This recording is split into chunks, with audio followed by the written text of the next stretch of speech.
বন্ধুরা, TA army র্যালির আজকে প্রথম দিন কমপ্লিট হয়ে গেল। আজ 14ই নভেম্বর যেসব জেলার র্যালি ছিল সেসব জেলাগুলো তোমরা অনস্ক্রিন দেখতে পাচ্ছ।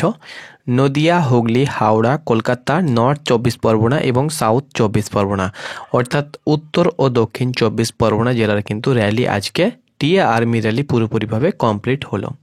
আজকে যে টিএ আর্মি র্যালি হলো, এই র্যালির পুরো প্রসেস অর্থাৎ এন্ট্রি থেকে শুরু করে শেষ পর্যন্ত যেসব আপডেটগুলো বা প্রসেসগুলো হয়েছে সেগুলো কিন্তু আমি তোমাদেরকে একের পর এক স্টেপ তোমাদেরকে বলে দেব। তো অবশ্যই তুমি শেষ পর্যন্ত ভিডিওটা দেখো, তাহলে পুরো ডাউট পুরো যে তোমার কোয়েশ্চেন রয়েছে সেটা কিন্তু পুরোপুরিভাবে ক্লিয়ার হয়ে যাবে। কালকে 15ই নভেম্বর রয়েছে পশ্চিম এবং পূর্ব বর্ধমান, 16ই নভেম্বর রয়েছে পশ্চিম এবং পূর্ব মেদিনীপুর। তো চলো তোমাদেরকে বলে দিচ্ছি আজকে প্রথম দিন নদিয়া, হাওড়া, হুগলি, কলকাতা ও উত্তর ও দক্ষিণ 24 পরগনার যে র্যালি হয়েছে সেই র্যালিতে আজকে প্রথম দিন কমপ্লিট হয়েছে। তোমাদের কতজনের ব্যাচ হচ্ছে, তার সঙ্গে সঙ্গে কেমন ছেলে নিচ্ছে, তাজা আপডেট তোমাদের সঙ্গে শেয়ার করব এবং কি কি ডকুমেন্টস তোমাদের র্যালির আগে দেখা হচ্ছে এবং র্যালির পর কি কি ডকুমেন্টস তোমাদের দেখা হবে। ওকে, তো সম্পূর্ণ তথ্য তোমরা কিন্তু জানতে পারবে। মেডিকেলের আপডেট আমরা পেলেই তোমাদেরকে জানিয়ে দেবো। ওকে, তো বন্ধুরা, প্রথমত তোমাদেরকে বলে দিচ্ছি র্যালি তোমাদের টিএ আর্মি র্যালি 2024-এর র্যালি হতে চলেছে আসামের কোকড়াঝাড় ডিস্ট্রিক্টে র্যালি হতে চলেছে 7 আসাম পুলিশ ব্যাটালিয়ানে। তো সেখানে তোমাদেরকে যেতে হবে। যেদিন র্যালি রয়েছে তার 1 থেকে 2 দিন আগে তোমরা অবশ্যই যাবে। যেদিন র্যালি রয়েছে সেই দিন তোমাদেরকে র্যালিতে লাইনে কিন্তু দাঁড়াতে হবে। মেন যে গেট রয়েছে সেই গেটেই কিন্তু তোমাদেরকে র্যালির জন্য লাইনে দাঁড়াতে হবে। তবে তোমাদেরকে বলে দিচ্ছি এন্ট্রি টাইম বলে দিচ্ছি। তো অনেকে রয়েছে যারা র্যালিতে যাচ্ছে একদম ভোর 2টো থেকে লাইনে দাঁড়িয়ে যাচ্ছে। তো তোমাদেরকে অবশ্যই লাইনে দাঁড়াতে হবে। এখানে ফার্স্ট ব্যাচ সেকেন্ড ব্যাচের ব্যাপার রয়েছে। তুমি যদি আগে লাইনে দাঁড়াও তাহলে সেখানে কিন্তু ফার্স্ট ব্যাচ এবং সেকেন্ড ব্যাচে তুমি কিন্তু এন্ট্রি নিতে পারবে প্রথম দিকে লাইনে দাঁড়ালে। তো সেই হিসাবে তোমার ব্যক্তিগত ব্যাপার, তোমার এনার্জি হিসাবে তুমি লাইনে দাঁড়াবে।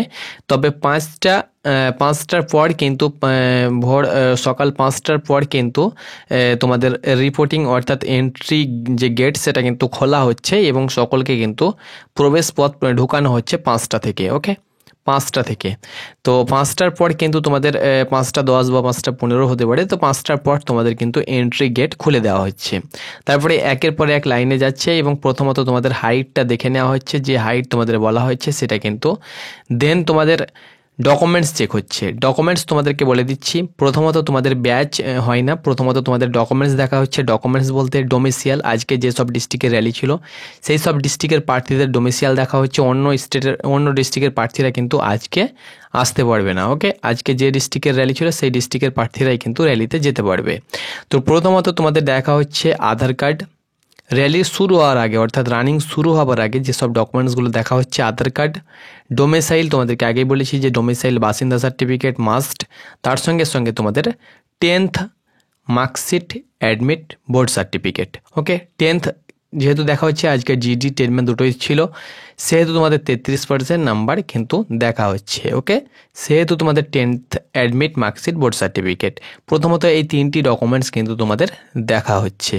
তোমরা জানো যে ট্রেডম্যানেও কিন্তু তোমাদের 33% নাম্বার লাগবে। তো ট্রেডম্যানের প্রার্থীদেরও কিন্তু তোমাদের এই 3টি ডকুমেন্টসই দেখা হচ্ছে।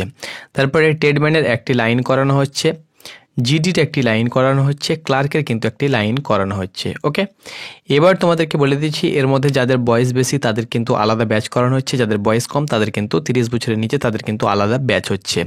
তারপরে তোমাদের ব্যাগ চেকিং হচ্ছে। ব্যাগ চেকিং বলতে তোমাদের ব্যাগে যাতে কোনো প্রকার দ্রব্য না থাকে, অ্যালকোহল বা কোনো ড্রিঙ্ক বা যে কোনো জিনিস, সেগুলো কিন্তু তারা দেখছে এবং তোমাদেরকে গ্রাউন্ডে কিন্তু নিয়ে যাওয়া হচ্ছে। দেখো 50 জনের আজকে যতটা আমি আপডেট পেয়েছি এবং যেখান থেকে আপডেট পেয়েছি 50 জনের কিন্তু ব্যাচ হয়েছে। ওকে, 50 জনের করে কিন্তু ব্যাচ হচ্ছে। একদম তোমাদেরকে বলবো গোল্ডেন অপরচুনিটি বলতে পারো। তোমরা যারা রেগুলার আর্মিতে গিয়েছিলে, রেগুলার আর্মিতে যদি তোমরা রেগুলার আর্মিতে গিয়ে থাকো এবং 2018 সালের আগে র্যালিগুলো তোমরা যদি দেখে থাকো, সেখানে জিডিতেই রেগুলার আর্মিতেই 300 থেকে 350 প্রার্থী কিন্তু দৌড়ানো হতো। তোমাদের দাদা বা যারা সিনিয়র যারা আর্মিতে কর্মরত চাকরি পেয়েছে তাদেরকে জিজ্ঞেস করতে পারো, তখন কিন্তু তোমাদের 300 থেকে 350 ব্যাচ হতো। এখন অগ্নিবীরে 100 জন করে ব্যাচ হচ্ছে। ওকে, অগ্নিবীরে 100 জন করে ব্যাচ হচ্ছে, কিন্তু রেগুলার আর্মিতে 300 থেকে 350 ব্যাচ হতো। সেখানে কিন্তু তোমাদের ছেলে নিত 20 জন, 15 জন, 10 জন, 20 জন এরকম কিন্তু 25 জন এরকম কিন্তু বা 30 জন, হাইয়েস্ট তোমাদের 40 জন এরকম নিয়েছে, তার থেকে কিন্তু বেশি নেয়নি। ওকে, তো সেই হিসাবে যদি 300 থেকে 350-র মধ্যে যদি 40 জন নেওয়া হয়, তো টিএ আর্মিতে কিন্তু 50 জন দৌড়ানো হচ্ছে। 50 জনের মধ্যে আজকে ফার্স্ট ব্যাচে আমি যতটা খবর পেয়েছি 7 থেকে 8 জন কিন্তু নিয়েছে।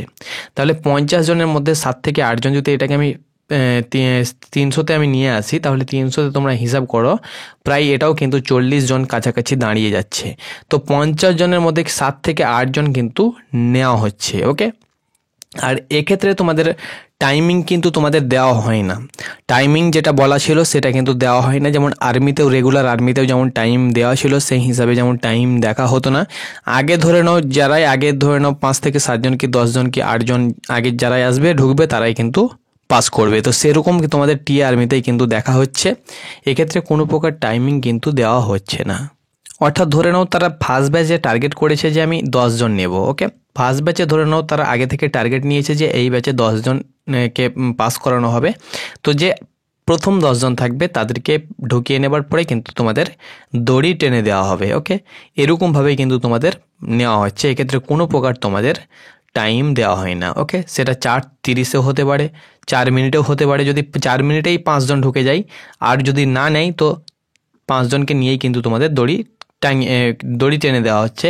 সেটা 4 মিনিটের মধ্যে যদি তারা ঢুকে যাচ্ছে, তো 4 মিনিট ধরে নাও তোমাদের সময়। ওকে, তো এইভাবে কিন্তু তোমাদের রানিংটা হচ্ছে। রানিংয়ের পরে তোমাদের বিম, জিগজ্যাগ ব্যালেন্স, তার সঙ্গে সঙ্গে তোমাদের অল যে ডকুমেন্টসগুলো রয়েছে সেই ডকুমেন্টসগুলো কিন্তু তোমাদের দেখা হচ্ছে, যেগুলো আমি তোমাদেরকে বলেছি। ওকে, A to Z ডকুমেন্টস, এবং সেক্ষেত্রে তোমাদের 2 কপি করে কিন্তু জেরক্সও কিন্তু নেওয়া হচ্ছে। তারপরে তোমাদের বায়োমেট্রিক যেগুলো হয় সেগুলো কিন্তু সেখানে যাবতীয় প্রসেস সেখানে কিন্তু হচ্ছে। যেমন আগে তোমাদের আর্মিতে হতো, সেম প্রসেস কিন্তু এখানেও হচ্ছে। তারপরে যারা পাস করবে, তোমাদের আজ সময় থাকলে মেডিকেল শুরু হবে। সন্ধ্যা পর্যন্ত কিছু মেডিকেল হতে পারে, বা আজকে যারা পাস করেছে তাদের কাল ভোরে কিন্তু মেডিকেল হবে। মেডিকেলে যারা ফিট হয়ে যাবে তাদেরকে কিন্তু এক্সামের ডেট দেওয়া হবে, বা অ্যাডমিট কার্ড দিয়ে দেওয়া হবে এক্সামের জন্য। বা যারা আনফিট হবে তাদেরকে কিন্তু রিমেডিকেলের জন্য ডাকা হবে, বা রিমেডিকেলের ডেট কিন্তু দেওয়া হবে। যেখানে হবে সেখানে কিন্তু রিমেডিকেলের জন্য যেতে হবে। তো বন্ধুরা, এটি ছিল প্রসেস। তোমাদেরকে আগেই আমি বলে দিচ্ছি, তোমাদের 50 জনের মধ্যে কিন্তু ভালোই ছেলে নিচ্ছে। 50 জন করে দৌড়ানো হচ্ছে। এক্ষেত্রে কিন্তু রানিংয়ের চাপাচাপি নাই। এই না যে তোমাদের 300, 400, 500 ব্যাচ হচ্ছে, এটাও না যে তোমাদের 300, 400, 500 ব্যাচ হচ্ছে। 50 জন করে ব্যাচ হচ্ছে। এই 50 জনের মধ্যে 8 জন, 7 জন, 10 জন অ্যাভারেজ কিন্তু তোমাদের নেওয়া হচ্ছে। 11 জন, 12 জন পর্যন্ত কিন্তু নিয়েছে ম্যাক্সিমাম, এবং 8 জন, 10 জন, 7 জন, 5 জন এরকম তো প্রতি ব্যাচে আছেই। ওকে, সেহেতু আমি তোমাদেরকে বলবো, যদি হিসাব করা যায় আগের র্যালিগুলো 300 থেকে 350 রেগুলার র্যালি, সেই হিসাবে যদি আমরা ভাগ করি বা সেটাকে যদি আমরা ক্যালকুলেট করি, তাহলে অবশ্যই এখানে দেখা যাচ্ছে তোমাদের ছেলে কিন্তু অবশ্যই 50 জনের মধ্যে ভালো কিন্তু ছেলে নেওয়া হচ্ছে। যেহেতু এই বছর ভ্যাকান্সি কিন্তু ভালো রয়েছে। অন্যান্য বছর কি হয়ে থাকে, তোমাদের 300, 350 ব্যাচ হতো এবং সেখানে 3 থেকে 4 জন নিত, কিন্তু এবছর 50 জনের ব্যাচ হচ্ছে এবং তোমাদের 7-8 জন করে কিন্তু নিচ্ছে। সেই হিসাবে বলা যায় তোমাদের ছেলে কিন্তু ভালোই নিচ্ছে। তো আশা করি বন্ধুরা তোমাদেরকে বোঝাতে পেরেছি। কালকে যাদের র্যালি রয়েছে অবশ্যই তোমরা ভালো করে তোমরা একদম নিজের জান লাগিয়ে দিবে, যাতে তুমি পাস করতে পারো এবং তোমার স্বপ্নটাকে পূর্ণ করতে পারো। ধন্যবাদ।